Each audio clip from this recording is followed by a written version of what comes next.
More! Oh no, more! Animal-like moans emanated from the living room. The one writhing under someone's weight was my best friend. A very close friend since junior high school. This dear friend was shaking her bare white legs up and down. The ragged breathing of the man, my husband, spoke volumes about the intensity of their actions. I was infuriated. That my husband and she would do this in our house. I stepped forward, phone screen still aimed at the two of them. My friend noticed and let out a short scream. My fully naked husband sat up in shock. It was time to end our completely rotten relationship. I yelled loudly, "Don't move. My name is Anna, I'm 30 years old. I work at a trading company. I am part of the business development department. I handle tough work every day. Unfortunately, as a workaholic, I hadn't had any romantic involvement until I was 28. It was Sean, a representative from a client company, who approached me. He was a very kind and caring man, husband to my friend Maria. Hey, I have a friend from my college days who's really interesting. If it's okay with you, Anna, maybe I can introduce you next time? Actually, he seems interested in you too. That's how I met Ken. I remember thinking he seemed like a nice, bright guy with a fresh appearance. Ken worked at an advertising agency, clearly a capable and promising man. I'm Ken. Nice to meet you. Nice to meet you, I'm Anna. Sean showed me your photo, but you're much prettier in person. Thank you, Ken. Initially, our relationship was going very smoothly. I had fallen head over heels for my first ever boyfriend. Maria, my best friend since junior high school and Sean's wife, seemed surprised by the change in me. It's amazing how love can change someone as serious as Anna used to be. I'm surprised. Ken and I are gonna go check out some wedding venues soon. Wow! Isn't this the most fun time? Make sure you enjoy it. I didn't need Maria to tell me that. I thoroughly enjoyed choosing the wedding venue and picking out dresses. I managed to achieve my goal of getting married by the age of 30. That splendid wedding is still a fond memory, as vivid as if it were a dream. Little did I know, behind those happy days, my husband was up to no good. At that time, I had no way of knowing, nor could I have imagined it. It was about a year after we got married. Suddenly, Ken announced he was quitting his job. Needless to say, I was bewildered. He was giving up a stable job, and what was he planning to do next? Did you get an offer from somewhere? You must have something lined up, right? No? I'm starting a business with some friends. It's a venture company for app development. What? That's news to me. Well, of course it is. I'm telling you for the first time. And I have a favor to ask. Ken then asked me for financial support.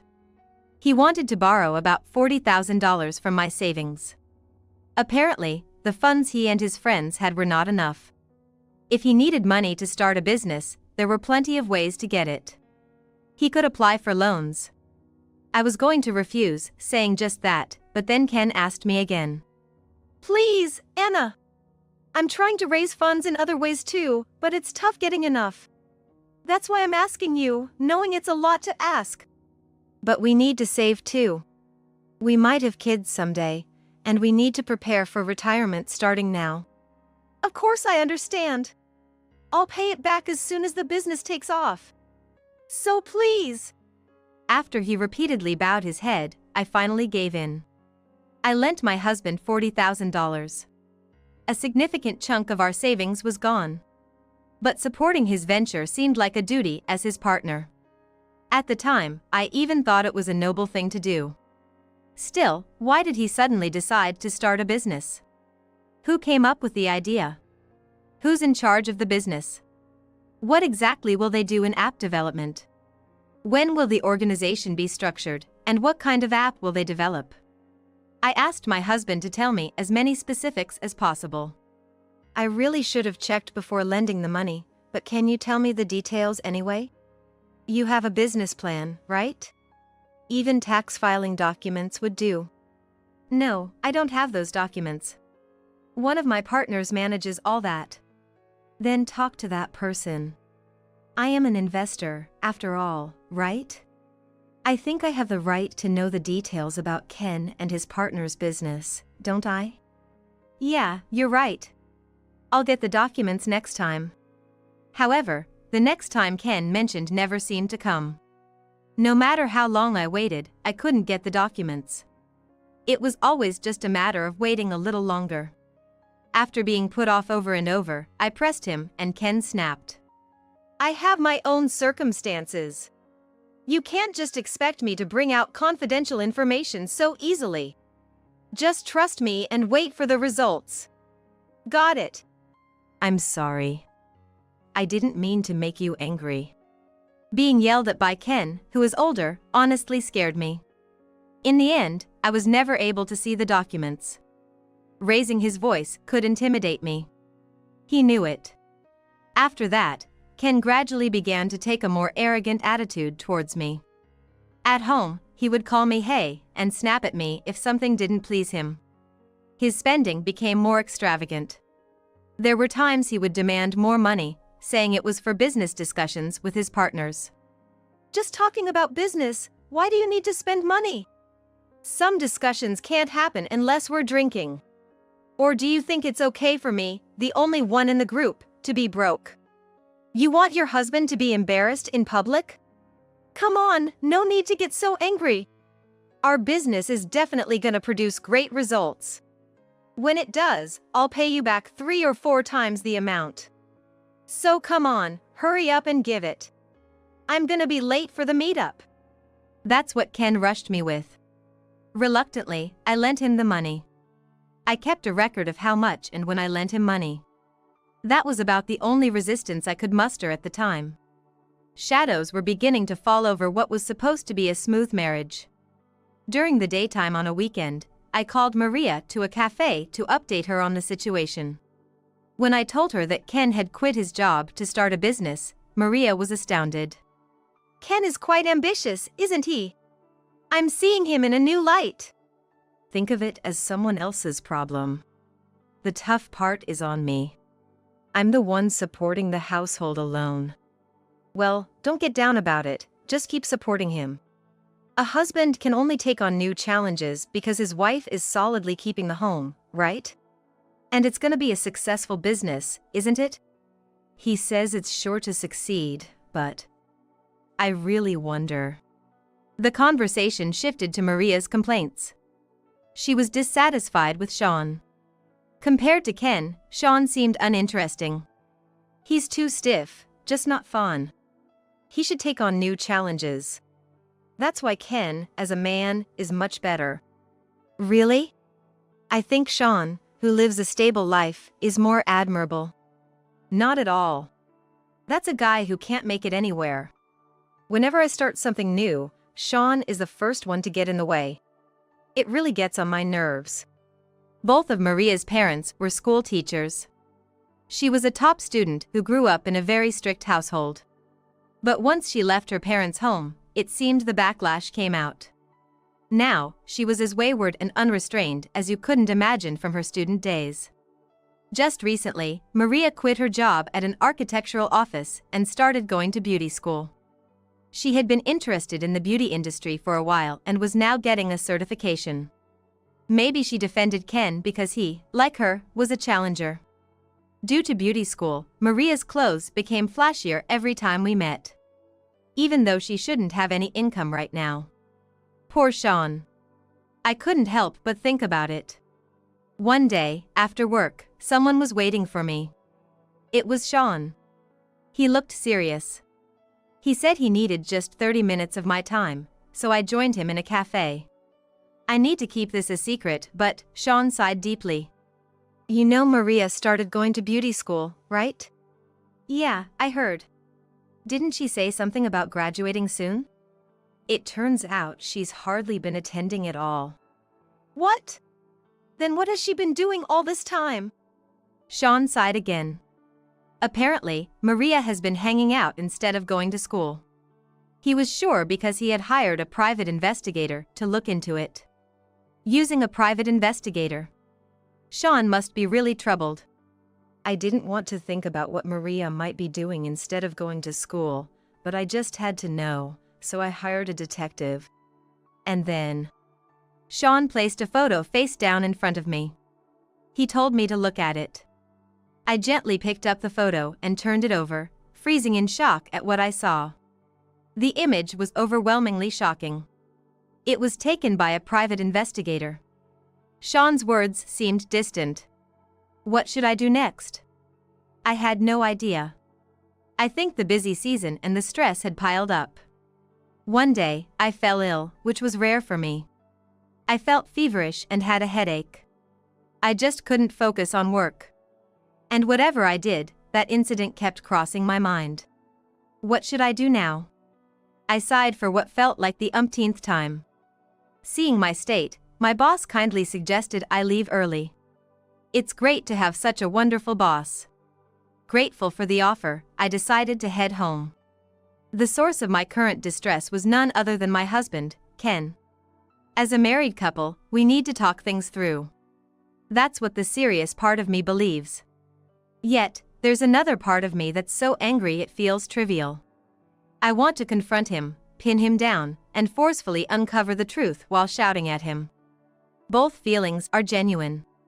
Choosing the latter might very well end our marriage. Should I handle things calmly, or? Lost in thought, I trudged back to my condo. As I touched the front door, a faint unease made me freeze. I could hear muffled voices. Not the kind of sounds one should hear in the middle of the day. Someone was with someone else. I slowly turned the key and quietly opened the door. Just as I thought. The voices were coming from my and Ken's room. Apparently the living room. I moved cautiously, careful not to make a sound on the floor. The living room door was wide open. More. Oh no, more. It was Maria, sprawled out and enjoying herself. Her bare white legs kicking up and down like an animal. Ken was the other person. Fervently moving his hips while breathing heavily. Watching them, I felt a surge of rage. After typing a quick message, I pointed my phone's screen at them. Maria noticed and let out a short scream. Ken sat up in shock. Don't move. Anna. Why?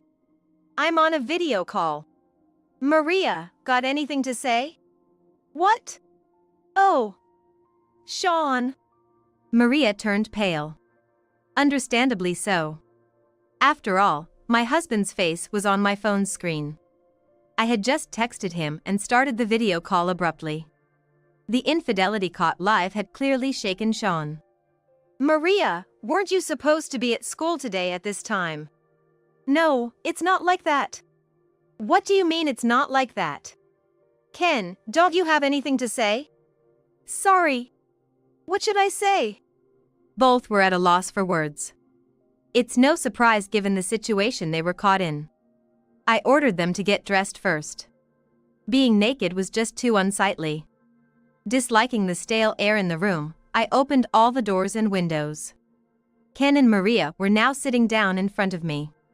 Standing, I looked down at them with Sean on the phone. I came home early because I had a headache, but Ken, why are you at home during the day? What happened to starting that app development business?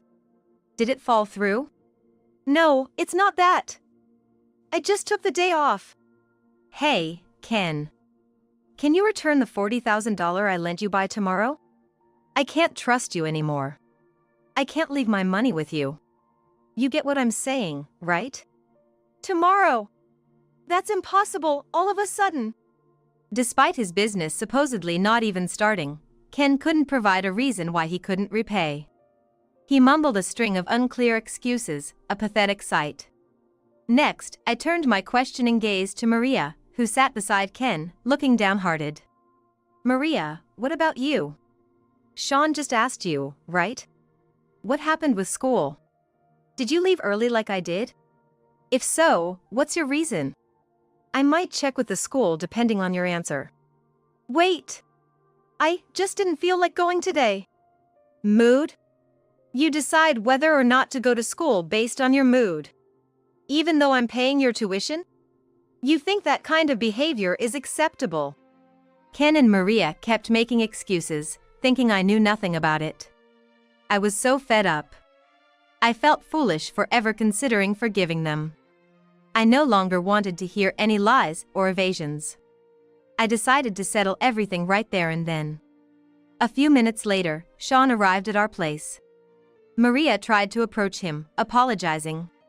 But Sean stopped her with a gesture and ordered her to sit down. "Don't come any closer." "Ken, Maria, I have a lot to say to you both." Sean's voice was icy, conveying just how angry he was. It's often said that the quietest people are the scariest when they get angry.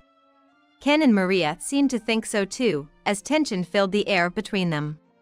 "Ken, you borrowed money from Anna too, not just me?" "What? Ken, you borrowed from Sean too? How many people have you conned? What's the total amount? Can you even pay it back?" "I'll pay it back. Of course I will. It's just that I don't see how yet." The business was halfway done. There were no profits yet, so he couldn't repay. He claimed he would start paying back little by little soon. Ken said that, but Sean shook his head. "No, I want it back by tomorrow. If not, show me the business plan." "No, I can't do that. There are confidentiality obligations." "Again with that? You said the same when borrowing the money.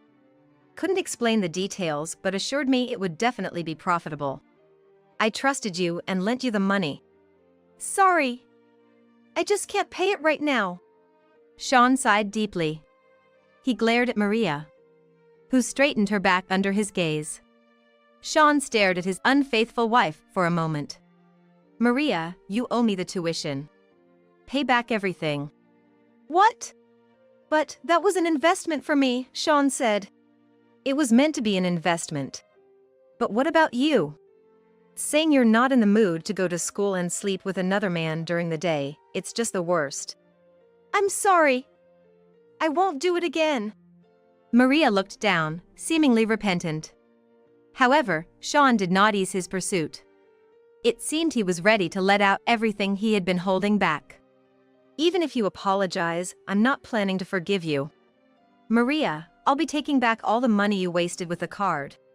You're going to repay everything you spent. Got it?" "What? Impossible. I'm not even working." "Then quit school right now and get a job. I'm not spending another cent on you. You've betrayed me. You did something absolutely unforgivable." No matter how much Maria apologized, it was useless. Sean's anger only grew. The affair between his wife and his friend had clearly impacted him deeply. Then, tears began to well up in Maria's eyes as she was pushed away. She began to cry like a child, her mouth turned down. "What? It's all your fault for not paying any attention to me, isn't it? That's why I ended up doing this. Don't you get that? Reflect on it." "So you're saying it's my fault? Because I'm always working and don't pay attention to you, is infidelity excused? You think you've done nothing wrong? Give me a break." "I was wrong too, but aren't there parts where you weren't great either? Apologize. Then we can talk." The nerve. "Fine. It's over. We're getting a divorce. Here, sign this." How prepared he was. Sean had brought the divorce papers. Pushed by him, Maria, looking angry, signed them. She seemed desperate and began to lash out. "What? You're such a prude with no prospects. I'd refuse you anyway. You're just an employee with no hope of promotion. Ken is far more ambitious and impressive than you." "That's true. I'm not the type to compete for promotions with others. I won't deny it. At this rate, I'll always just be an employee. But you know, I'm about to become a CEO soon." "What? What do you mean? CEO?" Maria and Ken were both stunned. Anyone would be suddenly hit with such news. But I had been informed by Sean beforehand. It turned out he was going to take over a company from his maternal aunt. "My uncle asked me to take over the company." "What? Really? Is that true?" Why would I lie about it here? The business overlaps with my current work, so I'm really motivated now. I'll be a business owner. A company with an annual revenue of $40 million. Maria turned pale upon hearing the amount. It seemed she had just realized her mistake. She quickly moved to cling to Sean. It's ugly the way she grinded at his feet. It was really disgraceful. Wait! Let's pretend the divorce talk never happened. It's unfair to say that now. What's unfair? You're not interested in a plain guy with no prospects, right? Why don't you enjoy your time with Ken, the ambitious one? Wasn't that what you wanted? No, that's a lie. I was wrong. Please, don't leave me. I'll do anything. Perhaps it was the power of the $40 million word. Maria, throwing away her shame and public opinion, was desperately clinging to Sean. Sean must have anticipated this, which is why he had her sign the divorce papers beforehand. Then it was my turn. I took out the divorce papers I had prepared from my bag and showed them to Ken. It's your turn now. Sign this. Right now. Anna, are you hiding something like Sean? Not at all. What does it matter if I was hiding something? That's irrelevant. I can't trust you anymore, so I want a divorce. That's all there is to it. Let me try again, please. I promise, I'll never cheat again. Absolutely not. A redo was out of the question. Did he think I knew nothing? I had known about their relationship for months, and yet I had been struggling with it all this time. Just so you know, both Sean and I have known about your affair for months now. What? Is that true? Sean, really? And yet you acted normally. Yes, it's been tough, but it's not just my problem. Anna and I were discussing what to do about it. Then this happened. We couldn't overlook it anymore, so Sean and I decided to resolve things. We would divorce and rid ourselves of the trouble. Today, in this place, 2 marriages would come to an end. Ken and Maria both protested, but their resistance was futile. Now that it's come to this, I'll tell you everything. Ken, we also know that your so-called business plan was a complete lie. There was never a plan to start an app development company, was there? You've been spending the money you swindled on online casinos, haven't you? We've looked into it. What? That is... What? What do you mean? Weren't you going to become a CEO? It seemed Maria too had been deceived by Ken. There was no chance of getting any money back from Ken's venture. Because the business plan itself was a lie. When I found out, I was so disappointed. I thought I was foolish to believe, and it depressed me so much that it interfered with my work. Sean probably felt the same. He looked at Ken with a very cold gaze. Liar. Traitor. Good for nothing. I believed you when you said you'd become wealthy. You fool. What do you think I slept with you for? Like I care. It's your own fault for believing so easily. Ken, are you seriously saying that? That it's our fault for believing? It's hopeless. There's no saving this. No point in being defiant now. Sean was right. Being defiant now would only worsen my position.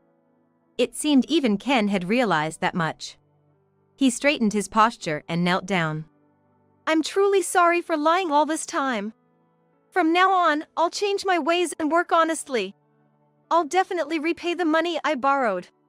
Please, just don't divorce me. Me too.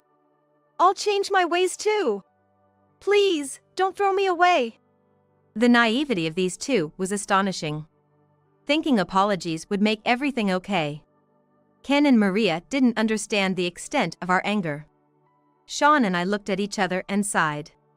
We were utterly dismayed. There's no chance of repairing this relationship. And just so you know, there are hidden cameras in this room. Everything you two have been doing is recorded. What? When did you install that? Just recently. I wanted to keep a close watch on what Ken was doing and what was happening in this apartment while I was away during the day. Anna, please give me the video later. I need to secure the evidence. Of course. If it ever came to a legal battle, having evidence would make winning much easier.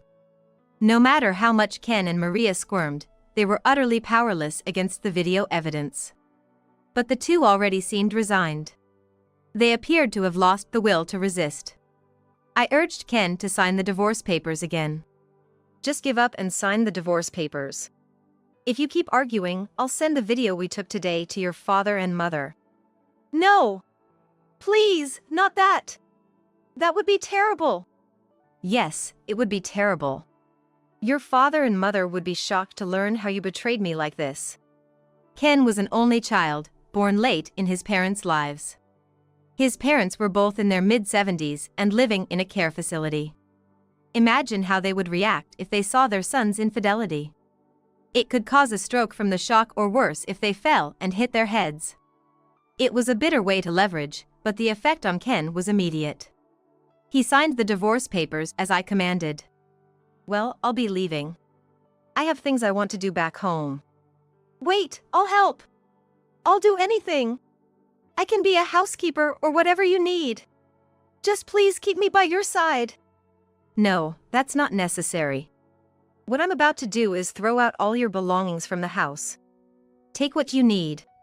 Anything left will be picked up by a service and disposed of. No! Wait! Please wait, Sean! Please, I'm begging you! Sean and Maria left. What I was about to do wasn't different from Sean's actions. It's time to clear out the past. I need to get rid of everything unnecessary from this apartment. I'm going to the lawyer's office to file the divorce papers. You pack your things and move out. Let me know where you end up. I'll send the rest of your stuff COD. Anna, is it really over? Can't we start over? Absolutely not. Honestly, I never want to see your face again. Understand? If you're still here when I get back, I'll send the recorded video to your parents. Wait! Please, Anna, I'm really sorry. So what? I've reached my limit. Make sure to leave the spare key in the mailbox. If it's not there, I'll send you the picture immediately, so be prepared for that. Ken came back and apologized again. But that wasn't enough for forgiveness. I wish I could tell him to at least pay back the money he owes first. I left him there in his half-desperate state and walked out of the room.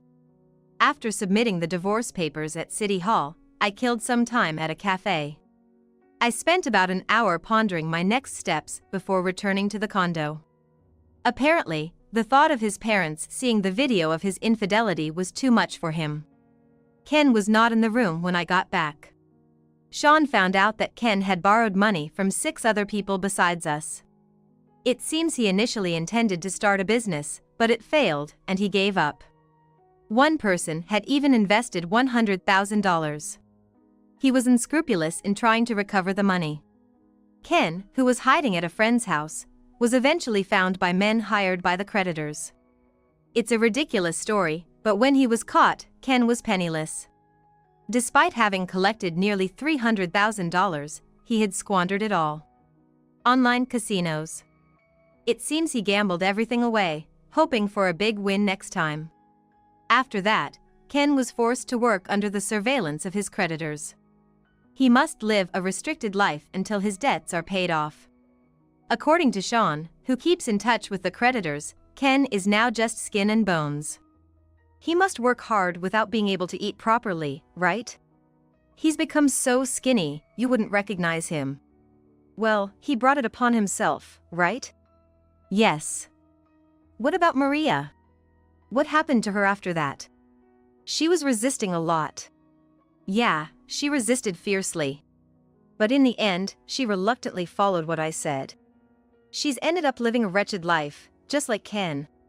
Maria had most of her belongings taken away by Sean. Designer clothes, shoes, bags, valuables, everyday items, everything. If Maria had had any savings, it might have been a different story, but she didn't. Sean, despite her protests, took control and sold her possessions for cash. He even made her quit the beauty school and took away her family credit card and everything else. Left with nothing but the clothes on her back, Maria eventually drifted to Kyushu. There, she started working nights and, stressed out, fell into drinking, accumulating a massive debt. But that's a story for a bit later. The divorce turmoil brought Sean and me closer than ever before. I found that we really clicked. Both understand each other's emotional scars well. Initially, neither of us spoke of it, but we both sensed the mutual feelings. Later, we officially started dating and remarried 6 months later. Unexpectedly, I found myself in the position of a company CEO's wife. I love my job and have no intention of quitting, but I know I could stop any time and still be secure. The emotional scars Ken and Maria left aren't fully healed. I think there will always be moments when memories of that time make me feel awful. But even when such times come, I know Sean will always be by my side. With him there, there's nothing to fear. That's what I believe these days.